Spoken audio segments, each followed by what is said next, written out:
Let's talk about the facts of life. You remember that conversation you had when you were a kid about sex or drugs with your parents or some trusted adult? Probably not, because it's a myth. We don't talk to kids about that stuff. It's just so embarrassing. And hey, maybe that's okay. We've been outsourcing the facts of life for decades. We spend billions of dollars on it. So why talk to kids when you can just turn on the TV? I learned about drugs from an egg and a frying pan. This is drugs. This is your brain on drugs. Psst. Any questions? Yeah, actually, I did. But it's not about questions.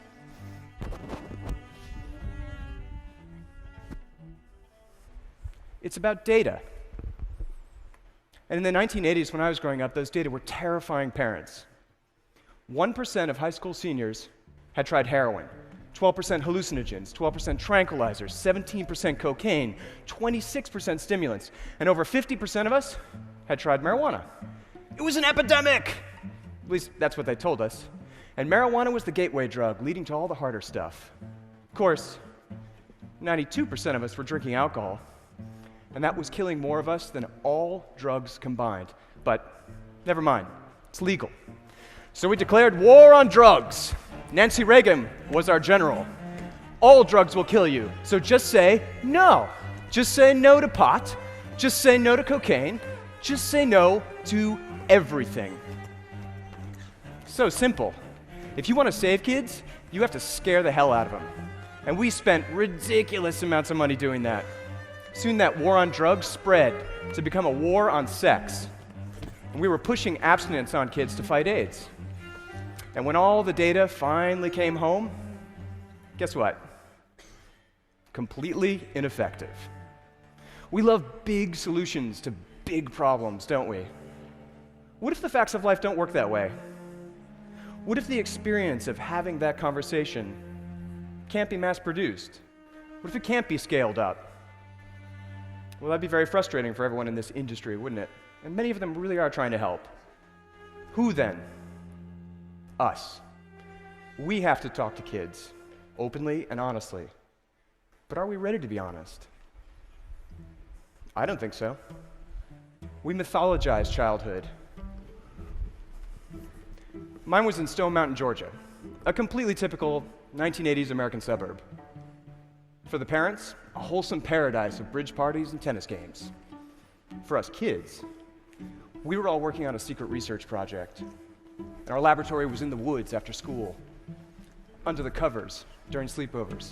Really, any opportunity we could take to peel off our clothes and investigate. What were these things? Bodies, what do they do? We had to figure them out. And that's childhood. It's not just fun and games. It's actually a Manhattan Project of nakedness. And then you walk into your first class in middle school, and the bomb goes off. You're not just a body anymore. Oh no, now you're a grotesque. That's when the suffering really starts. So, yeah, talk to kids. But if you're not honest about your own experiences first, everything you say smells like bullshit. Don't worry, you can practice. And you should start by talking to the one kid you definitely know. You. What kind of kid were you? What troubled you? For me, it was age 13. That was the worst year. I was obsessively curious about sex and also deeply ashamed by it. It wasn't my only problem, of course, not by a long shot, but it was the beginning of a downward spiral. And my bad luck was to hit bottom while watching The Wall by Pink Floyd, which is a bad idea for a miserable 13-year-old high on weed. So that night, for whatever reason, it seemed like a good idea to shave off my eyebrows and then try to kill myself by swallowing all the pills in the bathroom, which was not at all fatal. But everyone noticed the eyebrows, and that made middle school extra fun. So what was your low point?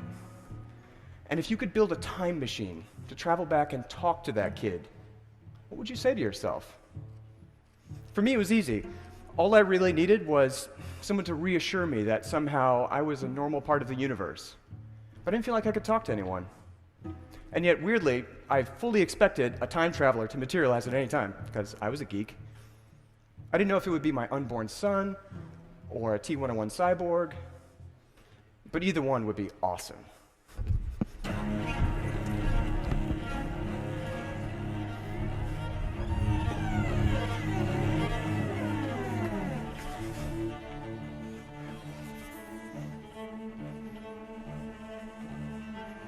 Hey, it's me, yourself from the future, in the year 2012. I have crucial information for you, but not about the future, about the past.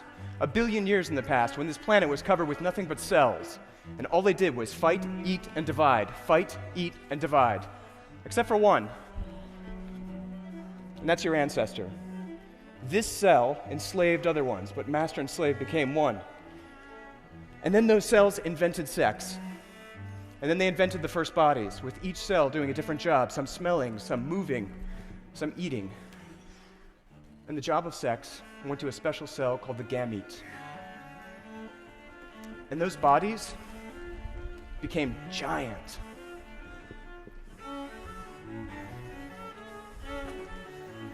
The distance to the next body was vast, so they had to swim. Most would be lost and die, so they were mass-produced. Soon the oceans were a non-stop riot of sex and death, until 500 million years ago, when the first beast crawled onto land.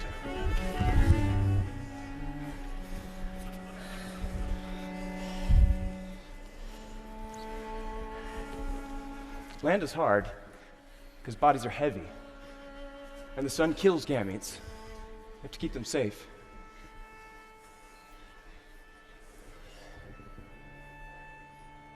So deep inside of her body, the mother builds a tiny ocean.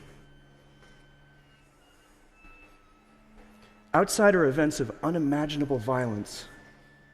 Whole new forms of life are being created, only to be wiped away. Millions of years are flashing by. But in here, it's always the same. Peace. Just peace. Maybe we'll never know why, but of all the possible bodies that have appeared on this planet, it was this one. Bilaterally symmetric, warm-blooded, bigger than a mouse, smaller than a horse, 2 legs, 10 toes, no tail, big brain. Language, technology, and civilization rising and falling for thousands of years. And here you are, a 13-year-old human perplexed and embarrassed about sex. That's what I came here to tell you. We don't know why sex evolved, nor why it persists. Why don't we just clone ourselves like all life did a billion years ago? It's so much more efficient. We would all have babies, no mates. It could be that children who are genetically different from each other are protected from disease, and that is still our best guess. So be comforted to know that even in the distant future, in the year 2012, we still don't know what sex is for. It is perplexing. You shouldn't be embarrassed by it. Sex is a beautiful puzzle. And without it, you simply wouldn't be here.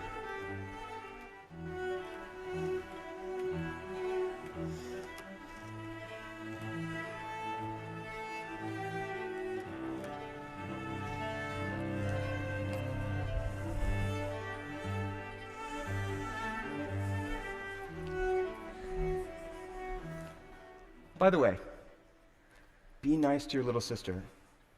She's your best friend. You'll see.